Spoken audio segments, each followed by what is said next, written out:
20 नवंबर 2023 Imphal airport पर सुबह के 2:30 बज रहे थे।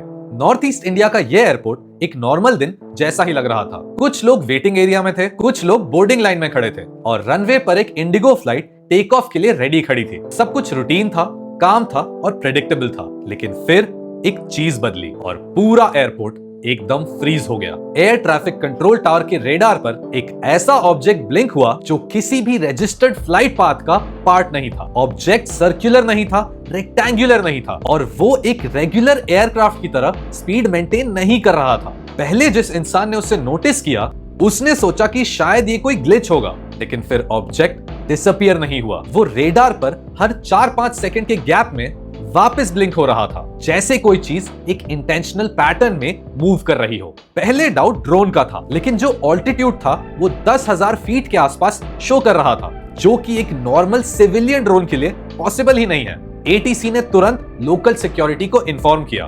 कुछ ही मिनट्स के अंदर एयरपोर्ट पर एक अनाउंसमेंट की गई। Passengers are requested to remain seated. All departures and landings are on temporary hold due to an operational alert. इस एक अनाउंसमेंट ने पूरे एयरपोर्ट का एनवायरनमेंट बदल दिया। फ्लाइट्स को रनवे से हटा दिया गया। जो एयरक्राफ्ट लैंडिंग के लिए डिसेंड कर रहे थे उन सभी को डाइवर्ट कर दिया गया।